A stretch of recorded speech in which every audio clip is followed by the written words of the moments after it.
Hello and welcome to my channel. Today I'm going to be talking about this headless, fretless monstrosity of a bass that I call Franklin. So let's get right into it.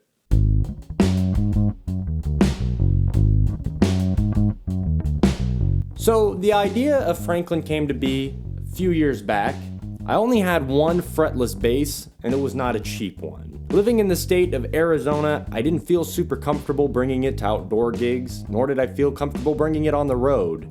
So I got the idea, what if I made a parts caster bass out of fairly inexpensive parts that were easy to replace and that overall sounded Went online and I found this body shape. This body is a regular Telecaster guitar body. And if you're not aware of this, most of the Telecaster shaped basses actually have enlarged bodies. So when I got a guitar body with bass routes, I was quite shocked. And you'll see here that the bridge actually overlaps the body because it's, again, really not meant for this small of a body. But I went with it regardless. So the bass started off with a headstock and a Mighty Mite neck with an ebonol fingerboard. These are pretty inexpensive necks. It definitely got the job done for a very long time. For hardware, I went with Fender hardware. Fender makes good stuff and it's pretty inexpensive, so I definitely recommend that route. Other than that, I put in these awesome Bill Lawrence pickups. I really just got them because I thought they looked cool. I had no idea what they were gonna sound like. They actually sound different than what I was expecting. I've really come to love them, so. Now, these knobs were originally like a volume and a baritone switch. It did not work very well. So we'll talk about what I switched that out with here in a moment. And then I had this body finished by a professional luthier. Just a light satin. I want the woods to be able to speak, and I want to save money on the finish. Franklin has this all parts neck, and it's styled after what I believe to be a 60s precision bass. Originally, this neck had a headstock. It's actually something I keep hung on my wall. There's a good glimpse of it. So I had that chopped off. Added this nice hip shot bridge, which I think was a big upgrade from the Fender. This part is a huge component of it, so don't go cheap on that.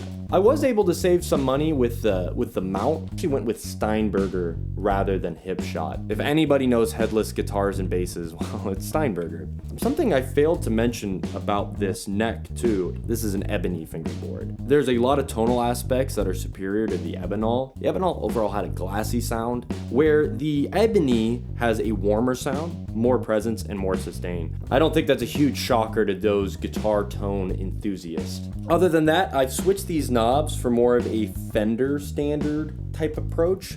Volume and tone with an orange drop capacitor. Nothing really too shocking there. So that was all the mods that I did over the years to make Franklin what it is now. Oh yeah, you're probably wondering, why is it headless? Most basses, especially basses with unique shapes like this one, experience neck dive. To some people it doesn't bother. For me, for a long time, it didn't. There are some things I think it can restrict technique-wise. You have to either work with your left hand to hold up the bass, or you work with your arm. And I wanted a bass that balanced itself, and now it is this beautiful, fretless, headless bass that you might hate. I know I personally love it. I love the fact it's the size of a guitar. I get asked a lot if it's a short scale. No, it is a full 34-inch scale bass, but it's light, it's really well balanced, and it fits in a guitar case and bag. Very convenient for when you're on the road, very convenient when flying. Now, the last thing I need to address is, why is it called Franklin?